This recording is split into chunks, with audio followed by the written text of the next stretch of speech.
নমস্কার। আজকে আমরা চলে গিয়েছিলাম নিকো পার্কে, কলকাতার সবচেয়ে বড় অ্যামিউজমেন্ট পার্ক। তো নিকো পার্ক তো আমার জীবনে প্রথমবার কলকাতা যেতে আসতে চোখে পড়ে, কিন্তু ঢোকা তেমনভাবে কখনো হয়ে ওঠেনি। তো যতবারই এই রাস্তা দিয়ে যাই, এই হোটেলটা তো আমার অবশ্যই নজর কাড়ে। তো যেতে যেতে আপনাদেরকে একটু বলি টিকিট মূল্য। তো এখানে আপনারা ঢুকেই কিন্তু টিকিট কেটে নিতে পারেন, অনলাইনেও টিকিট কাটতে পারেন, অফলাইনেও আছে। তো আমরা কেটেছিলাম ওই 500 টাকার টিকিটটা, যেটাতে 15টা মতন ফ্রি রাইড আছে। এটা হচ্ছে নিকো পার্কের গেট। ওর ডান দিকে আছে অনলাইন টিকিট কাউন্টার এবং বাম দিকে আছে ম্যানুয়াল টিকিট কাউন্টার। 500 টাকার টিকিটে এই 15টা রাইড আপনারা ফ্রি পাবেন, আর যেগুলো আপনারা চাপতে চান সেগুলো কিন্তু আপনাদেরকে টাকা দিয়েই আপনাদেরকে চড়তে হবে। তো যাই হোক, আমার বোন তো সবসময় এরকমই করে, মুখ ঢাকিয়ে নেয়। তো ওর একটা সমস্যা, এটা বড় সমস্যা। আর আমরা ঢুকে গেছি নিকো পার্কে। তো নিকো পার্কের ফ্রন্টেই এরকমভাবে দেওয়া হয়ে আছে। এটা হচ্ছে স্কাই ড্রাইভ। এটা একটা রাইড যেটা আমি উঠিনি। তো এটা ভীষণ একটা ভয়ানক রাইড। আমি বেছে বেছে কয়েকটা রাইডেই উঠেছিলাম ওখানে।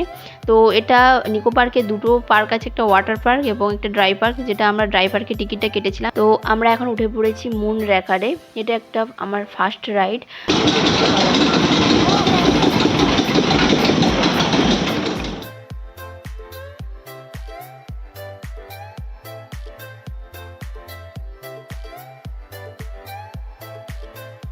তো এই রাইডটা কমপ্লিট করে আমি একদম ফ্রন্ট থেকে দেখতে পেয়েছিলাম, আমার একটা বন্ধুর সঙ্গে দেখা হয়ে গেছিলো। তো ভাবছিলাম কখন গিয়ে এর সঙ্গে একটা ফটো তুলবো। তো যেমন ভাবা তেমন কাজ। তারপরে এইদিকে এসেছিলাম ক্যাটারপিলার রাইডের দিকে। সবাই উঠেছিল, বাট আমি উঠিনি, কারণ আমার মাথা ঘোরানোর একটু প্রবলেম ছিল, তো সেই কারণে ওঠা হয়নি।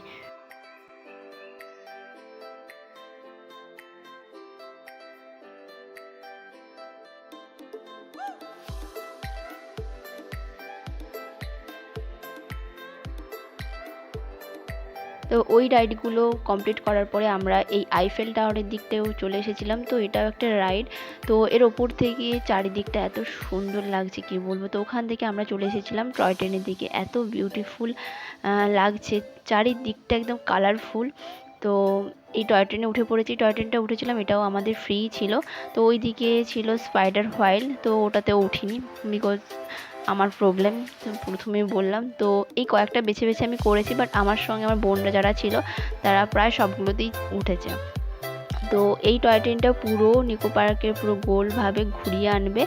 তো এই যে রিভার কেভটা আছে, যেটা এখন টয় ট্রেন থেকে আপনাদেরকে দেখাচ্ছি, এটাতে কিছুক্ষণ পরে যাব। এটাতেও একটা দুর্দান্ত রাইড এটা। তো এটাতে যাওয়ার ইচ্ছা আছে, তো এটাতেও করব। তবে নিকো পার্কে আসলেই কাঠফাটা রোড দিয়ে তো এই ড্রাই পার্কের অ্যাক্টিভিটিগুলো না করে ওয়াটার পার্কের অ্যাক্টিভিটিগুলো করা অনেক ভালো। তো বিকেলের টাইমটা এই রাইডগুলো করা ভালো। তো তারপরে আমরা চলে এসেছিলাম বোট রাইডে। তো এটাও ভীষণ রোদে। তো এটাও বিকেলবেলার টাইমে যদি হয় তবে ভালো, তো আমাদের হাতে তো কোনো সময় তেমন থাকে না।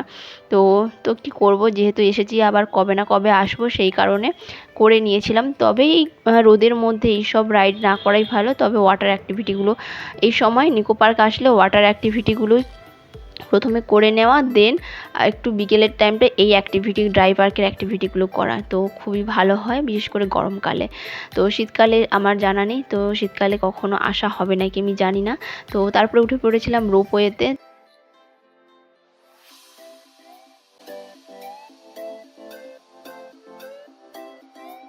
যাই হোক, রোপওয়ে একটু চড়ে তো আমরা চলে গেছিলাম দ্য রিভার কেভ। তো ওটা আপনাদের সঙ্গে শেয়ার করছি, তো চলুন।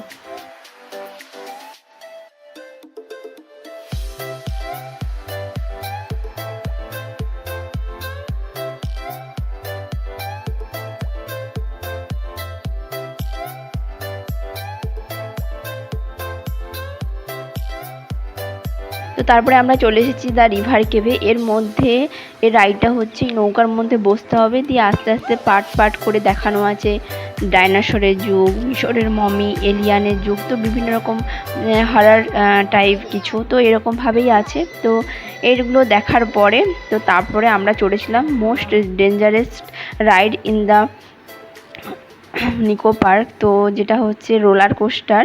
তো সাইক্লোন রাইড, যেটাতে আমি চড়বো না কিছুতেই, তো আমার সঙ্গে স্ক্যাম হয়ে গেছে। তো ভীষণই ভয়ের ছিল এটা। তো তারপরে এটা হচ্ছে ওয়াটার পার্ক, তো এটাতে আমরা ঢুকিনি। আজকে এই